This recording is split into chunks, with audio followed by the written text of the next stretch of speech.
សូមក្រាបថ្វាយបង្គំព្រះថេរានុថេរៈគ្រប់ព្រះអង្គជាទីសក្ការៈសូមគោរពសម្ដេចទ្រង់ឯកឧត្តមលោកជំទាវអស់លោកស្រីបងប្អូនជនរួមជាតិទាំងក្នុងនិងក្រៅប្រទេសជាទីគោរពថ្ងៃនេះអ្នកនាំពាក្យរាជរដ្ឋាភិបាលសូមជម្រាបជូនបងប្អូនជនរួមជាតិអំពីការងារការទូតសកម្មរបស់រាជរដ្ឋាភិបាលក្នុងកិច្ចការពារ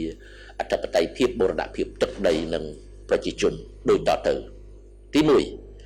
រាជរដ្ឋាភិបាលកម្ពុជាតវ៉ាជាផ្លូវការជាថ្មីទៀតចំពោះការបន្តរំលោភបំពានរបស់ថៃមកលើអធិបតេយ្យភាពបូរណភាពទឹកដីរបស់កម្ពុជានៅតាមបណ្ដោយព្រំដែនការតវ៉ានេះធ្វើឡើងបន្ទាប់ពីកងកម្លាំងប្រដាប់អាវុធថៃនៅចន្លោះថ្ងៃទី13និង15ខែកក្កដាឆ្នាំ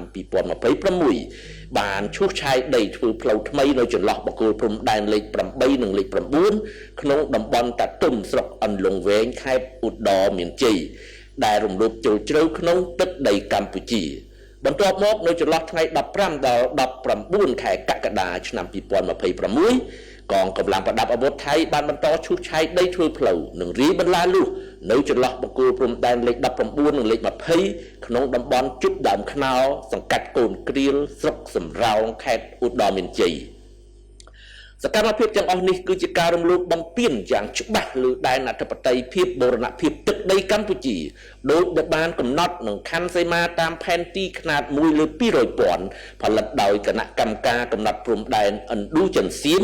ស្របតាមអនុសញ្ញាបារាំងសៀមឆ្នាំ1904និងសន្ធិសញ្ញាឆ្នាំ1907សកម្មភាពនេះក៏បានរំលោភបំពានលើមាត្រា5នៃអនុសារណៈនៃការយោគយល់គ្នារវាងកម្ពុជាថៃស្ដីពីការវាស់វែងនិងខណ្ឌសីមាព្រំដែនគោកឬក៏ MOU ឆ្នាំ2000ដែលចុះហត្ថលេខានៅថ្ងៃទី14ខែមិថុនាឆ្នាំ2000និងសេចក្តីប្រកាសរួមចុះថ្ងៃទី27ខែធ្នូឆ្នាំ2025ដែលភាគីទាំងពីរបានព្រមព្រៀងគ្នាប្រគល់ជូនគណៈកម្មការចម្រុះខណ្ឌសីមាព្រំដែនគោក JBC ដើម្បីបន្តការវាស់វែងនិងបោះបង្គោលព្រំដែនឲ្យបានឆាប់បំផុតស្របតាមកិច្ចព្រមព្រៀងដែលមានស្រាប់រវាងប្រទេសទាំងពីររាជរដ្ឋាភិបាលកម្ពុជាសូមបញ្ជាក់ជាថ្មីថាកម្ពុជាមិនទទួលស្គាល់ជាដាច់ខាតនៅខ្សែបន្ទាត់ព្រំដែនឬក៏ការទាមទារទឹកដីជាឯកតោភាគីរបស់ប្រទេសថៃឡើយហើយកម្ពុជាប្រកាន់ខ្ជាប់នៅជំហរជាគោលការណ៍ថាខ្សែបន្ទាត់ព្រំដែនមិនត្រូវផ្លាស់ប្ដូរដោយការប្រើកម្លាំងនោះឡើយចំណែកសកម្មភាពដែលបានរៀបរាប់ខាងលើមិនប៉ះពាល់ដល់សិទ្ធិស្របច្បាប់ឬក៏ជំហររបស់កម្ពុជាទាក់ទងទៅនឹងខ្សែបន្ទាត់ព្រំដែនអន្តរជាតិរបស់ខ្លួននោះដែរ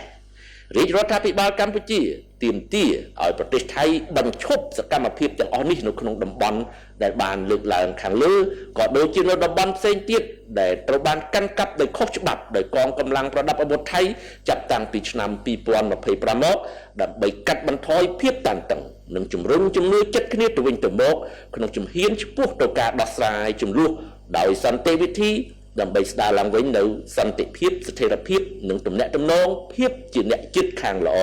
តាមបណ្ដោយព្រំដែននៃប្រទេសទាំងពីរកម្ពុជានៅតែបន្តបដិញ្ញាចិត្តក្នុងការដោះស្រាយជម្លោះព្រំដែនជាមួយថៃក៏ដូចជាជាមួយប្រទេសជិតខាងទាំងអស់ដោយសន្តិវិធីស្របតាមច្បាប់អន្តរជាតិនិងកិច្ចព្រមព្រៀងទ្វេភាគីដែលមានស្រាប់ទី2កម្ពុជារាយការណ៍ជូនគណៈកម្មាធិការបេតិកភណ្ឌពិភពលោកអំពីការខូចខាតប្រាសាទព្រះវិហារក្នុងឱកាសចូលរួមសម័យប្រជុំលើកទី48នៃគណៈកម្មាធិការបេតិកភណ្ឌពិភពលោករបស់អង្គការ UNESCO កាលពីថ្ងៃទី22ខែកក្កដាឆ្នាំ2026នៅទីក្រុងប៊ូសានសាធារណរដ្ឋកូរ៉េលោកជំទាវបណ្ឌិតសភាចាភឿងសក្កុណារដ្ឋមន្ត្រីក្រសួងវប្បធម៌និងវិចិត្រសិល្បៈបានជម្រាបជូនអង្គប្រជុំថារចនាសម្ព័ន្ធប្រាសាទព្រះវិហារបានរងការខូចខាតធ្ងន់ធ្ងរដោយសារតែការវាយប្រហារកាលពីខែកក្កដាឆ្នាំ2025ខណៈដែលសហគមន៍មូលដ្ឋានដែលបានបង្ខំចិត្តផ្លាស់ទីលំនៅដើម្បីគេចពីការវាយប្រហារនៅតែមិនទាន់អាចចូលទៅកាន់ទីសក្ការៈបូជាដែលជាផ្នែកមួយនៃបេតិកភណ្ឌវប្បធម៌ប្រពៃណីសាសនានិងអត្តសញ្ញាណរបស់ពួកគេជាធម្មតាវិញបាននៅឡើយទេលោកជំទាវរដ្ឋមន្ត្រីក៏បានគូបញ្ជាក់ថាដោយមានការគ្រប់គ្រងពីមូលនិធិសង្គ្រោះបន្ទាន់សម្រាប់បេតិកភណ្ឌរបស់អង្គការ UNESCO Heritage Emergency Fund និងដៃគូអន្តរជាតិផ្សេងទៀត កម្ពុជាបានអនុវត្តវិធានការជាច្រើនជាបន្ទាន់រួមមានការបោសសម្អាតគ្រាប់បែកចង្កោមនិងបំណែកគ្រាប់កាំភ្លើងធំការរៀបចំឯកសារ 3D នៃប្រាសាទការការពារសំណង់ដែលងាយរងគ្រោះនិងការចុះបញ្ជីព្រមទាំងការរៀបចំឯកសារបំណែកស្ថាបត្យកម្មនានាដើម្បីគាំទ្រដល់ការងារអភិរក្សនិងជួសជុលឡើងវិញនាពេលអនាគតគណៈប្រតិភូកម្ពុជាក៏បានទាក់ទាញការយកចិត្តទុកដាក់របស់គណៈកម្មាធិការចំពោះការបន្តវត្តមានរបស់កងកម្លាំងយោធាថៃនៅតំបន់ជុំវិញក្បែរប្រាសាទព្រះវិហារព្រមទាំងសកម្មភាពជាឯកតោភាគីដទៃទៀតដើម្បីបង្កើតស្ថានភាពជាក់ស្ដែង fait accompli នៅលើទឹកដី